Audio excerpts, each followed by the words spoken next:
Hey guys, Road Team member Andrew here, and today I want to do a video about this new article published by Fangoria about Zach Cregger and his upcoming Resident Evil film, published as of September 18th. So a little late to the game, but as you can imagine, I have been busy with Resurrection, a Biohazard story, production and post-production, and I want to dive into Resurrection a little bit for you guys as well. Because there's a lot of exciting things happening. So with that, let's jump in. Exclusive: how the new Resident Evil movie fits in with the games. Director Zach Cregger explains his adaptation fits into Capcom's universe. From what I hear, it's not an adaptation, but whatever. Zach Cregger, the director behind Barbarian and this year's smash horror hit Weapons, is getting ready to take the leap into franchise filmmaking. Cregger's next project is a big-screen reboot of Resident Evil, based on the beloved Capcom video game series of the same name. We now have a much better idea of how Cregger's new movie will exist within the larger universe. While it won't be adapting any of the games specifically, it will share a universe with them. Therefore, your subtitle is misleading. But hey, what can you expect from a mainstream publisher? I recently had the good fortune of speaking with Cregger in honor of the home video release of Weapons, which is available on digital platforms. Now, the Blu-ray, DVD, and 4K release is set for October 14th. During the conversation, I asked for some clarification regarding his Resident Evil movie, which recently added Paul Walter Hauser, the Naked Gun, to its cast alongside Austin Abrams, who worked with Cregger on Weapons. So that's an odd casting choice for me. I like Paul Walter Hauser. I seen him in Richard Jewell. Andy actually brought this up to me in our row chat. Good actor, made good movies, good comedian. Loved him in Cobra Kai. He's been in a bunch of movies I've seen him in, but for Resident Evil, I don't know. I'm just not seeing it, but hopefully he knocks it out of the park. I specifically asked Cregger if his movie is a separate story that exists in the universe alongside the games. Bullseye. Yeah, Cregger said, elaborating on his take on the material. The filmmaker explained how he's approaching the story, which exists shoulder to shoulder with the much beloved Resident Evil 2. And I know he only talks about Leon S. Kennedy, so that makes sense. Just don't expect to see Leon S. Kennedy at the center of it all. Oh, good lord. I'm not telling Leon's story. You know what I mean? I'm not using any of the characters from the games. I don't even know if he knows any of the other characters from the games besides Leon. I'm telling my story that exists in the world of Resident Evil 2. You could play 2 and never know that the events of my story are happening right over there, but they are. I'm following the rules, but I'm not claiming any key canon characters because we have those in the games, Cregger added. For extra clarification, I asked the director if the game canon exists around the story he's telling, to which he said, yeah. So there we have it. It's not really an adaptation. It's more of a spin-off type movie, which is weird. Why would you want to make a Resident Evil movie and instead of adapting... It sounds like Resident Evil 2 is this guy's favorite game. I don't know if it's the original or the remake, but why would you just not want to do that? Why would you want to make a spin-off? I have some ideas why, but I'll get into that in a second. Based on Cregger's comments, it sounds like this will be a similar approach to Sony's recent Until Dawn movie. That movie absolutely took place in the same world as the game, but centered on a different cast of characters telling a different story. I don't know what it is with Hollywood and making adaptations of video games. They just are not good at it, with the exception of, say, maybe Fallout, to my understanding, or debatably, arguably, The Last of Us. But I didn't hear good things about Until Dawn. But if you saw it, let me know what you thought of it in the comments. I'm really not familiar. I just did not hear good things about it. For various reasons, particularly as it relates to this franchise, that doesn't seem like a bad approach. I beg to differ, but here we are. Resident Evil was once a very popular big screen franchise. Okay, that's debatable as well. beginning with the first movie in 2002. The series wasn't all that faithful to the games, but found success for a number of years. On the flip side, 2021's Resident Evil Welcome to Raccoon City was very was very faithful. Okay. Yeah. It sounds like whoever wrote this is not very familiar with the games either. To say that Welcome to Raccoon City was a very faithful adaptation, come on, bro. To the early games, yet it didn't find much success critically or commercially. I think that's probably because it was made to hold IP rights, and it sounds like the director wanted to do one thing and the studio wanted to do another. Like cut a bunch of stuff and cram everything into one story. Letting a guy like Cregger tell an original story in this universe feels like it could be the best of both worlds. If all goes well, it could open the door to bring in familiar characters such as Leon S. Kennedy. Everybody is so fascinated with Leon S. Kennedy. There are other characters in this franchise. In any future sequels, spin-offs, etc. I'm not going to tell Leon's story because Leon's story is told in the games. Fans already have that, Cregger previously said. He also said at the time that his movie would be obedient to the lore of the games. I also heard he said it'll be a love letter to the games. I mean, a love letter to the games, obedience.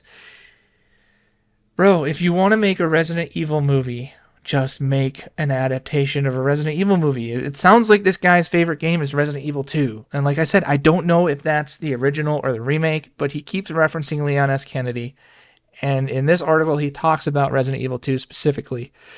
So if you love Resident Evil 2 so much, why wouldn't you adapt Resident Evil 2 into a movie? I personally think that these are blanketed statements. I'm sure he is a fan of the games, specifically one game, to a degree. I don't know if he's all that familiar with all the other games and the lore. I don't know if he's an old school fan. I don't know if he's a new school fan. I don't know if he's both.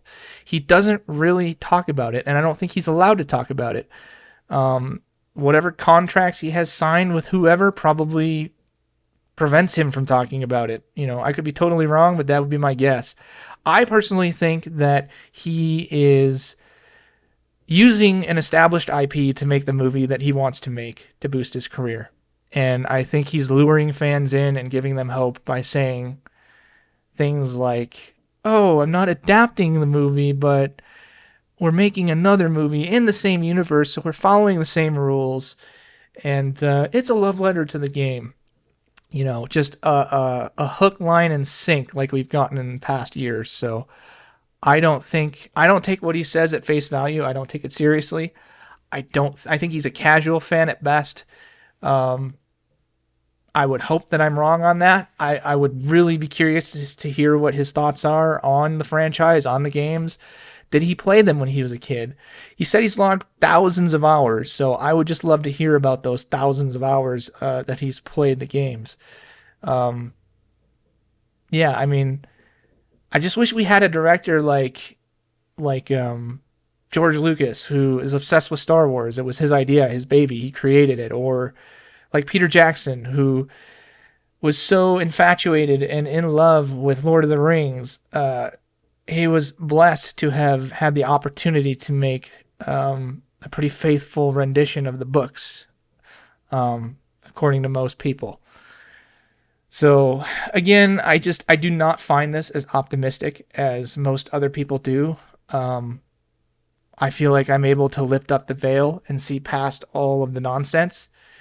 But I hope I'm wrong. I know he's a really talented filmmaker. I have not seen Weapons. I have not seen Barbarian, but I understand they are very good films. And they have pretty high ratings and scores, and people seem to really like it. So I hope he makes a good movie. It sounds like he's going to do what he wants to do. It's going to boost his career. I do not think this guy is a self-proclaimed indie filmmaker like a lot of people make him out to be. He's been in the industry for like 15, 20 years, since The Whitest Kid You Know.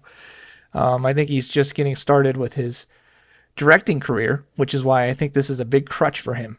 So, to my understanding, I think Barbarian was to some degree an indie film, but still, I mean, he's kind of a big corporate studio director.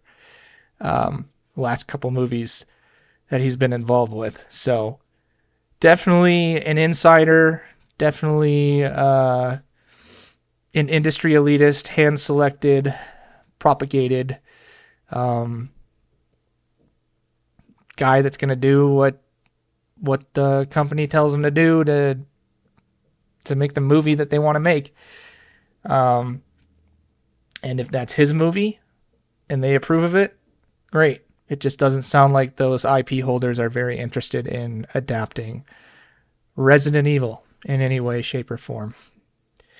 Anyways, that's my thoughts on it. Again, I hope he makes a good movie. I hope people like it. It's just not for me. But if you do want to see somewhat of a faithful adaptation, whether it be in an unofficial fan film, check out our progress on Resurrection, a Biohazard story. Production just wrapped as of August 31st. For most of the cast and crew, it wrapped for me about a week and a half ago, and now I'm into post-production, and I just last night finished a rough cut of episode 1, so I have 3 more episodes to cut. I'm hoping to get a picture lock within the next 2 weeks, and I can just give all of the post-production people what they need, and they have like 5 months to work on it, and have it ready for whenever we plan our releases. So I know we're doing the Vegas premiere, and then there's people that bought the perk for early access, and then after that it's going to go on Ro's YouTube. So keep an eye out for those dates. We will announce them soon, but production was awesome. It was very intense and very fast-paced. George Lucas, faster, and more intense. Yeah, it was crazy. It was very fun. I would say the biggest takeaway from me was is exhausting and intense and crazy it was. It was being able to just witness the moments, being able to be a part of something so big and historically significant. With it being more of an adaptation of these games than what Hollywood has been able to provide, especially with it having a bunch of actors and voice actors from the games themselves. It was just phenomenal. I think a lot of people are going to be blown away with what these actors were able to do, Greg, Eric, Charlie, and Linda, compared to what we've seen them do in the original game.